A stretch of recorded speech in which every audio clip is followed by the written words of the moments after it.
America, we are at a major crossroads in the firearms community. Pay attention. We've seen this start with a lot of pushback, and it's snowballing, and it's going to get worse.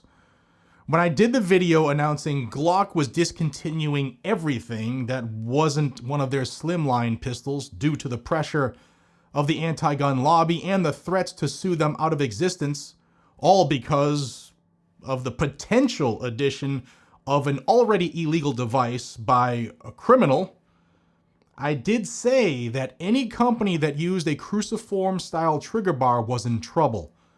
Well, here we are, and Ruger is the next target.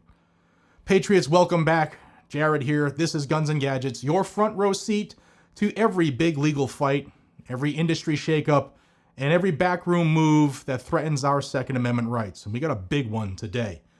Today, we're going to tell you all about how Everytown for gun safety has publicly demanded that Ruger pull its RXM pistol from the market.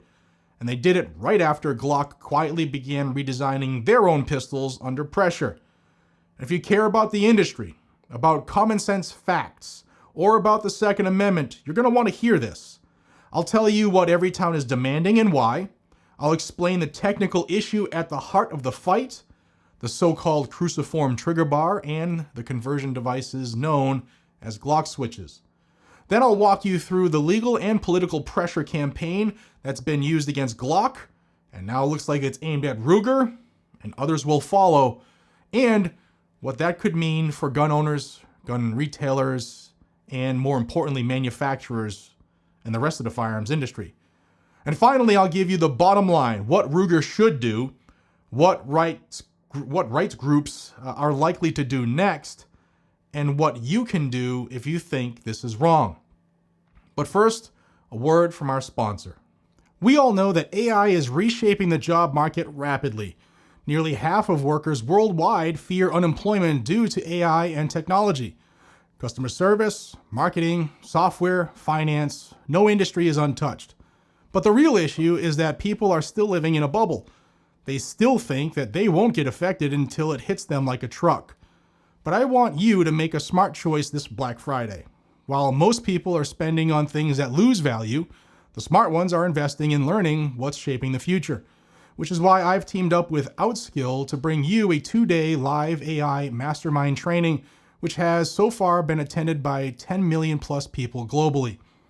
They are hosting a 2-day live AI mastermind workshop this Saturday and Sunday from 10 a.m. to 7 p.m. Eastern. Now, usually this is a paid training worth $395, but Outskill is running their big Black Friday sale and offering all of my viewers a free seat in the training. I highly recommend you attend this workshop because not only do you get AI certified, but you also learn how to build AI-powered workflows, use AI tools, and eventually launch businesses generating close to $5,000 in weekly revenue. It is rated 4.9 out of 5 on Trustpilot, and you get trained by expert mentors from companies like Microsoft, OpenAI, NVIDIA, Google, and more.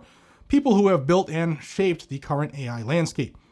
In just 16 hours, you'll learn 10 plus AI-powered tools, master AI in Excel, sheets, and presentations, start building your own AI agents and workflows, and join a community of AI builders inside their seamless learning dashboard, to meet more like-minded people and collaborate with them lifelong. But wait, there's more. If you attend both days, you'll unlock bonuses worth $5,000, including a prompt Bible, a roadmap to monetize AI, and your own personalized AI toolkit. So if you're already planning your exciting weekend, trust me, nothing's more exciting than planning your future. Save your free spot now via the link in the description before the seats vanish, and join their WhatsApp community so that you never miss a beat. Thanks to Outskill for sponsoring this video. All right, let's start here with the actual news. On November 3rd, yesterday at the time that I'm recording this, Everytown for Gun Safety sent an open letter to Sturm, Ruger & Company demanding the company stop selling the RXM pistol or immediately change its trigger design. Why? Well, Everytown says the RXM's internal trigger geometry is similar to the architecture targeted in recent lawsuits and legislation, and therefore, Everytown claims, it can be easily modified with inexpensive conversion devices to fire fully automatic. That request comes hot on the heels of Glock's announcement that it would redesign its pistols and come up with this new V version amid multiple lawsuits and at least one state law aimed at their trigger design. Now let's pause and unpack that. Everytown is not just calling out Glock, they're signaling that they will attempt the same pressure campaign against any other manufacturer that uses a similar internal layout. Translation: companies who make knockoffs or Glock-style designs could be next. That's a strategic play here. Use litigation and legislation to force design changes or effectively remove entire product lines from the market. Now the technical core. I'll keep this simple and practical because the details matter here. There's a component inside many modern striker-fired pistols called the trigger bar. And in Glock-style designs, everybody who's been through a Glock armorer's class or anybody that's actually taken the slide off of the lower, you can look right in there. You all know what I'm talking about. In Glock-style designs, the trigger bar has a particular cross-shaped profile called the cruciform trigger bar, which anti-gun groups say can be interrupted by small, illegal aftermarket devices commonly called switches or auto sears so that the pistol cycles as a machine gun. Now, videos and social media posts have shown devices installed on pistols that look like Glocks, and according to Everytown, similar content exists showing the Ruger RXM modified the same way. Now, those are criminals. It's not Ruger's fault. The legality is already clear. Installing any device that turns a semi-automatic into a full automatic without the proper federal licensing is criminal. But Everytown's legal theory is different. They argue the manufacturer's design makes that illegal act easier, and therefore manufacturers should be held responsible. Now, two important facts to follow from that explanation. Number one, the mere presence of online videos does not change the statute. Conversion devices are already illegal today. Number two, the practical prevalence of conversions in crime scenes is rising per ATF reports, which Everytown cites to argue the design problem is real.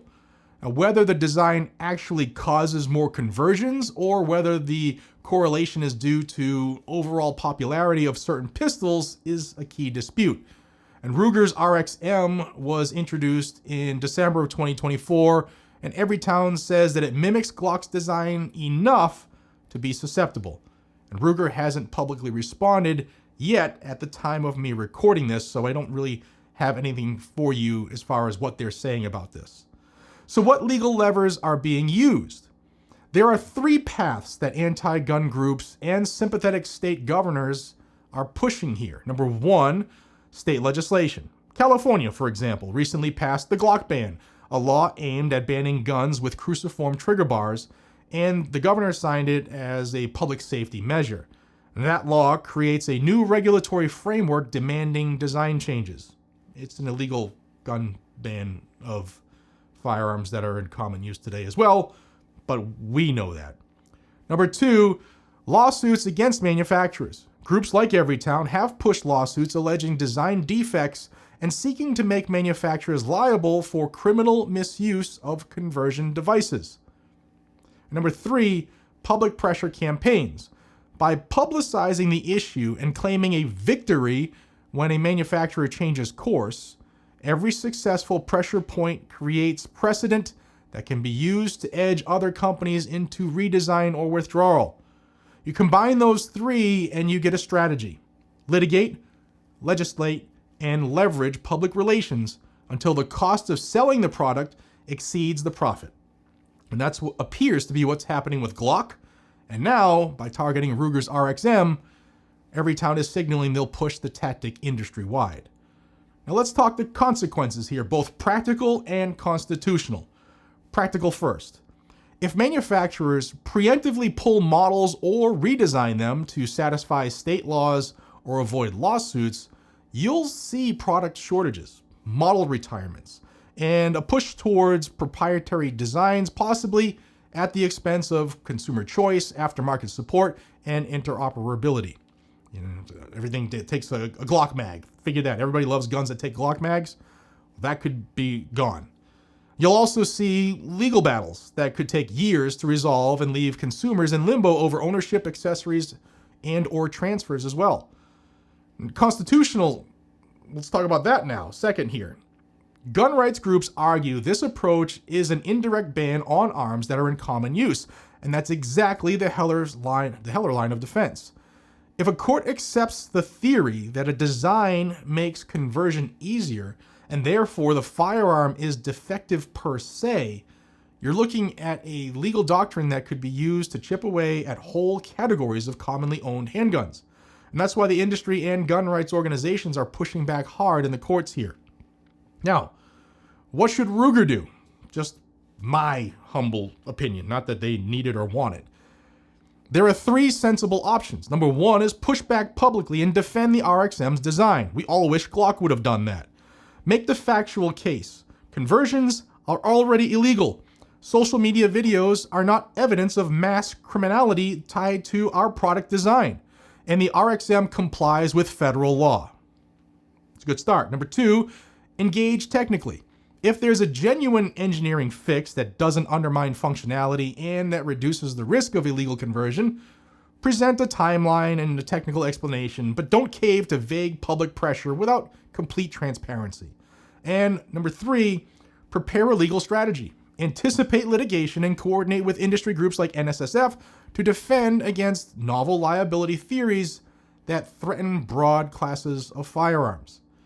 Because Ruger isn't the only company that has a cruciform style trigger bar.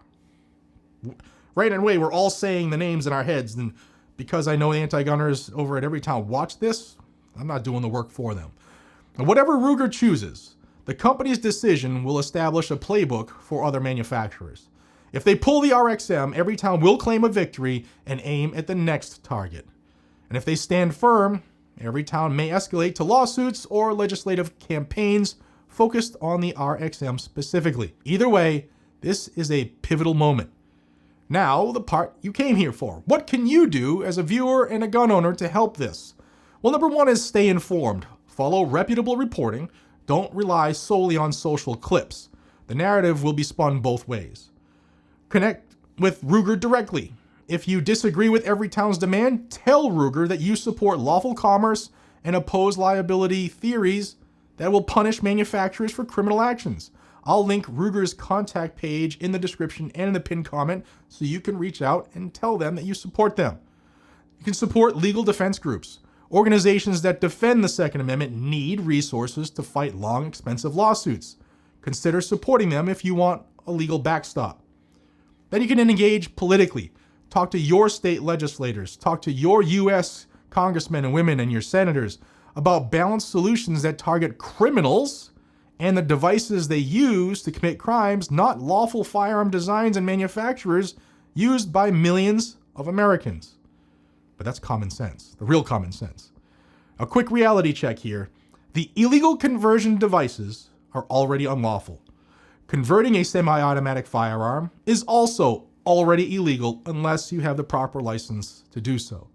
Possession of an unregistered machine gun is already illegal. Maybe if we make it quadruply illegal, things will change. Criminals will never be criminals again. Hogwash. The policy debate is over whether manufacturers should be held civilly liable for what criminals do with those devices. That's a big legal hook with huge downstream consequences, and it's why the fight is worth our attention.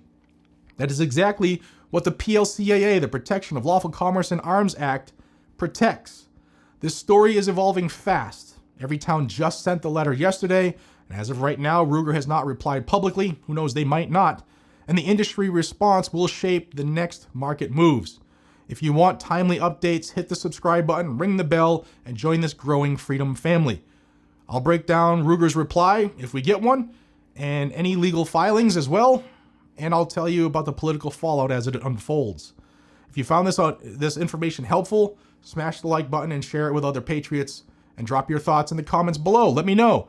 Do you think manufacturers should be held responsible for illegal conversions? Or is that a slippery slope towards indirect bans? Until next time, stay informed, stay armed with facts, and most importantly, stay free, America. There's a big push to take away our freedoms, the ones that'll take away our liberty, and it's on us to make sure that never happens. I'll see you all in the next one. God bless you. Take care.